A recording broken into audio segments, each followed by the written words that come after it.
Bon, petite vidéo rapide, coronavirus. Et le reste, justement, faut arrêter de parler du coronavirus, c'est la merde quand même. Bon, petit point rapide. Bon, le confinement, pour ceux qui s'inquiètent pour moi, ça va. Je suis enfermé du côté de Joigny, donc on a de quoi se balader sur un terrain de 6 000 m², de quoi travailler. Pas mal de projets en cours. Tout va bien, pas mal de visios organisées. J'organise une visio tous les soirs à 18 h pour ceux qui veulent passer venir discuter. Euh, bon, le coronavirus c'est un gros problème. Un problème de santé publique, surtout pour les médecins qui n'ont même plus de matériel. Tout ça parce que le gouvernement libéral a déclaré, je cite, la Chine peut produire des masques en grande quantité si jamais on en a besoin. Oups. Vive la mondialisation. Bon, n'empêche, je fais cette vidéo à la base surtout pour parler des autres crises qui sont en cours. Parce que tout le monde parle du coronavirus, mais on oublie de regarder ce qu'il y a à côté. Crise pétrolière. La Russie qui se sépare de l'OPEP. Le cours du baril de pétrole qui arrête pas de se balader. Maintenant, en gros, partout dans le monde, quand on vend un baril de pétrole, on perd de l'argent. Faut pas réfléchir très longtemps pour se rendre compte que c'est pas viable. Le problème, c'est que si c'est pas viable, le baril de pétrole n'arrive pas jusqu'à nous, et si le baril de pétrole n'arrive pas jusqu'à nous, les machines pour faire de l'agriculture et préparer notre bouffe de l'année prochaine, ça roule pas. En gros, pour les USA, chaque baril vendu, ils perdent quelque chose comme 25 $. L'Arabie Saoudite, elle perd entre 18 et 20 $. Si jamais vous voulez suivre quelqu'un qui a pas mal d'informations assez vite, il y a Julien Vosnitsa, donc l'auteur de Pourquoi tout va s'effondrer, qui était le nom du bouquin initial de de Comment tout peut s'effondrer de Pablo Servigne. Les lois d'urgence, crise politique en cours, privatisation de la Poste mercredi dernier, on est passé de 74% à 34%. Et excusez pour cette petite interruption, a priori on va retourner sur le terrain, on va aller bosser. Ouais, les lois d'urgence. Grosse crise politique, outre les privatisations qui sont en train de nous faire passer sous le coude gentiment pendant qu'on parle de rien. Les lois qui sont en train d'être votées à l'Assemblée nationale. Je vous raconte. On va appeler ça un viol politique. Donc, il va y avoir deux solutions qui s'ouvrent à nous. Soit la désobéissance civile et on organise tout au niveau local sans écouter le national. Donc en gros, le niveau étatique saute pendant un temps. Et on se débrouille au niveau local jusqu'à ce que les gens soient mis d'accord au niveau local pour que les gens puissent se refédérer de local à local et refaire une structure étatique. Donc en gros, chaque structure locale se crée une constitution et on les fusionne petit à petit jusqu'à arriver à une constitution sur laquelle on est à peu près tous d'accord. Et pour que je vous dise pourquoi il faut faire ça, ah oui, la deuxième solution, c'est mettre en place un conseil des sages au niveau étatique de façon temporaire, un Jean Covici, un Delamarche, un Pablo Servigne, un Nicolas Hulot si jamais il est dispo. Le problème étant que là ils sont en train de modifier le code du travail. Vous me direz qu'est-ce que ça a à voir avec le coronavirus, sachant que c'est censé être des lois d'urgence pour le coronavirus. Modification des conditions d'acquisition des congés payés, modification des conditions d'acquisition d'un RTT. L'employeur peut modifier unilatéralement les dates de congés payés et des RTT des salariés. Durée du travail hebdomadaire qui était normalement limitée à 48 heures qui va sauter. Attendez, j'ai un article qui est un petit peu plus récent. Amendement pour faciliter la collecte et le traitement des données de santé et de localisation. Ça peut paraître tout de suite plus intéressant. Renfort du pouvoir de contrôle de l'Assemblée et du Sénat. Cool, on va s'amuser. Limité à une semaine les congés payés pouvant être imposés par l'employeur. Bon, ils sont en train de s'amuser. Possibilité de prendre un couvre-feu, ça pourrait être intéressant dans la situation actuelle. Dépôt des listes pour le second tour le 24 mars plutôt qu'en juin, donc en gros en pleine crise. Dépôt des listes. Ça devient n'importe quoi. Bon, sachant, mis à part, normalement il y a l'OTAN qui était censé faire un test armé pour 30 000 personnes, dont 20 000 Américains qui sont censés arriver sur le sol sur le sol européen entre avril et juin. J'espère que ce sera un truc qui s'est annulé parce que sinon, en gros, ils envoient des troupes en Europe. Donc, si on résume. Pour l'instant, ce dont je vous ai parlé, c'est crise pétrolière, l'épidémie, les lois d'urgence, l'économie. Ça, c'est quand même un peu important. On est dans un état où il y a 4 sorties possibles à la chose actuelle. Donc le CAC 40 se casse la gueule, les marchés se cassent la gueule, toutes les boîtes se cassent la gueule, sauf en gros les boîtes d'alimentaire et les pompes funèbres. Il y a 4 solutions. On va commencer par celles qui n'ont pas été choisies et on va finir par celle qui a été choisie. Donc le premier choix, c'est les banques qui se cassent la gueule. On ne les renfloue pas, on les laisse tomber, et à ce moment-là, l'argent qu'on a sur nos comptes en banque sont garantis jusqu'à une certaine somme, sachant que les garanties elles-mêmes sont incapables de garantir la totalité des créances sur les comptes en banque. Donc nécessairement, tout le monde perdra son argent ou une grosse partie de son argent. Deuxième solution, nationaliser. On nationalise les banques et on lynche potentiellement, judiciairement, les banquiers. Tous ceux qui ont fait de la thune ces 10 dernières années, sachant que notre président est un financier, c'est pas la solution qu'on va choisir. Autre solution, séparer la finance de l'économie réelle et on laisse tomber la finance. Ça se casse la gueule, toutes les boîtes qui font de la finance se cassent la gueule, c'est prévu pour. Et l'économie réelle tourne et nous, nos comptes en banque sont à peu près garantis à côté, quoi. Mais ça, c'est les 3 solutions qui ne vont pas être choisies. Même si nationalisé, j'espère vraiment. Enfin, il y a encore une mini chance, j'espère. La solution qui a été choisie, c'est d'injecter des sous. En gros, d'imprimer des billets de Monopoly. On est à 1100 milliards en France. C'était à peu près 300. Alors 300 milliards pour les dettes des grandes entreprises, 40 milliards pour l'artisanat. Il y avait encore 22 milliards. Et là, 750 milliards pour éponger les dettes d'État. Quand il faut commencer à racheter des dettes d'État, c'est que les gens n'ont plus confiance en les dettes d'État. Donc en gros, ils sont en train d'injecter de l'argent pour que le truc dans lequel on est censé tous être confiants n'a plus de valeur.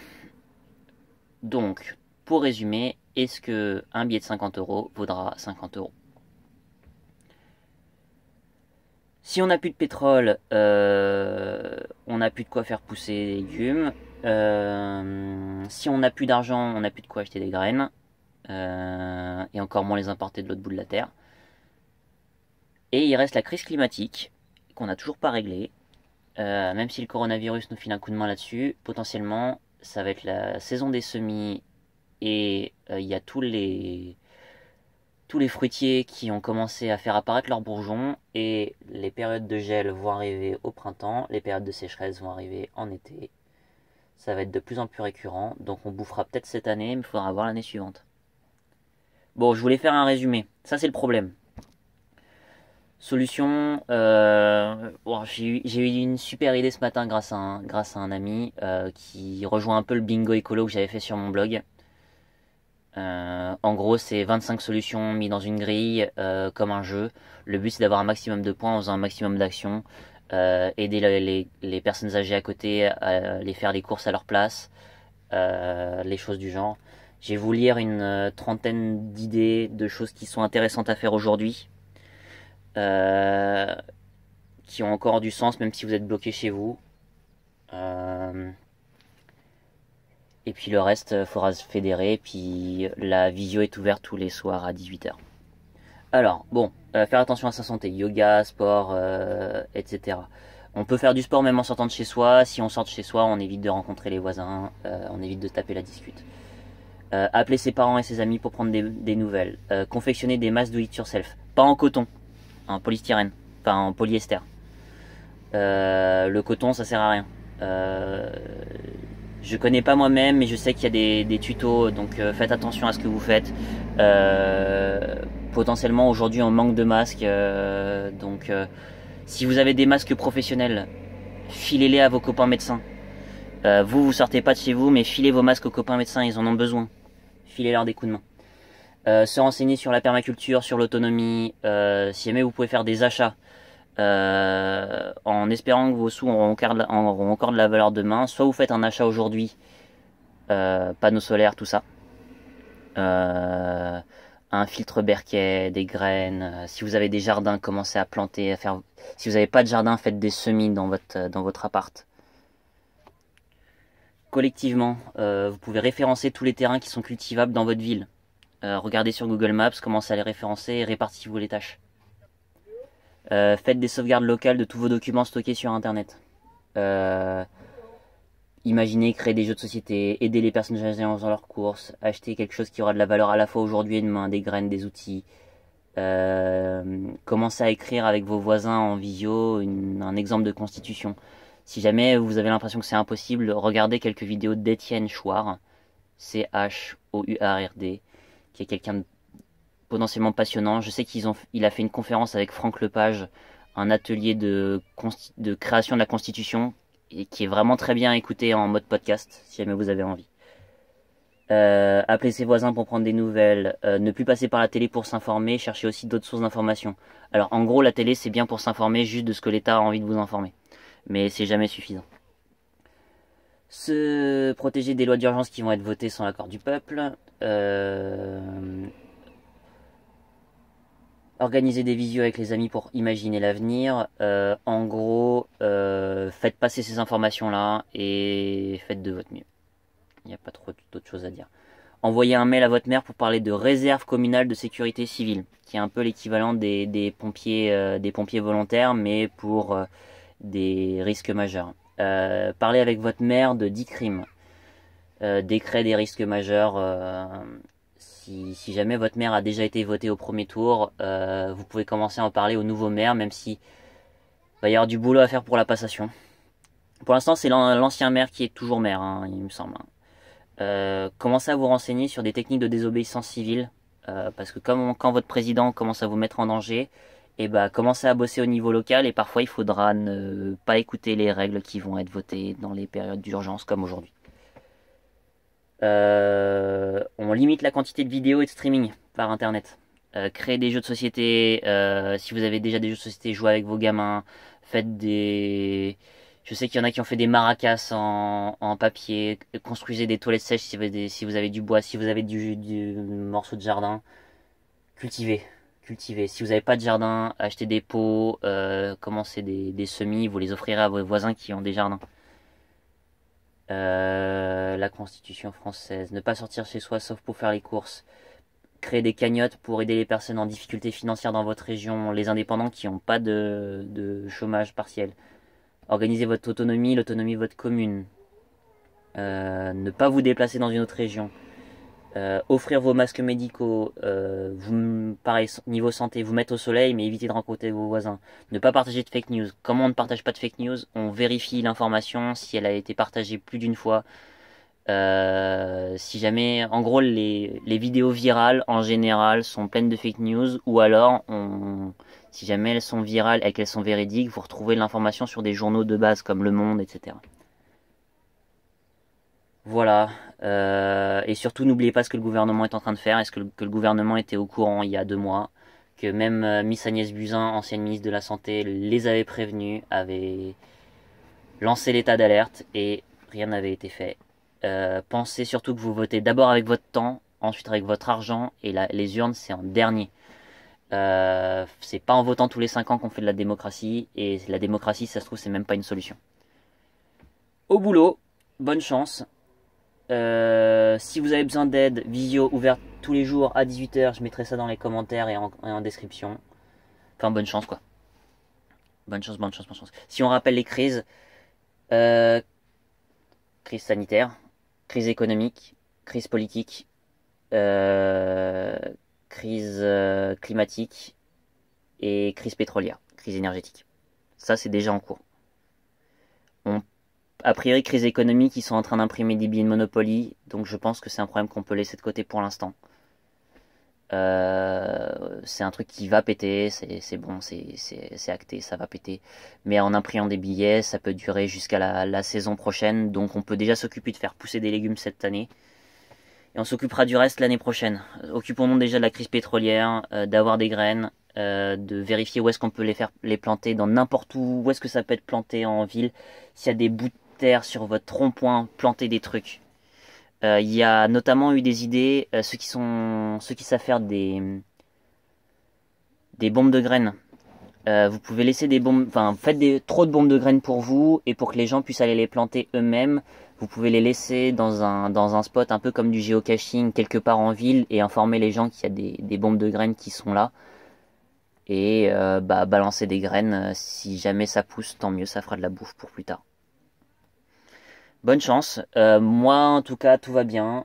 Là, on va commencer à travailler le sol. Je suis dans le van aménagé, donc je suis autonome en énergie.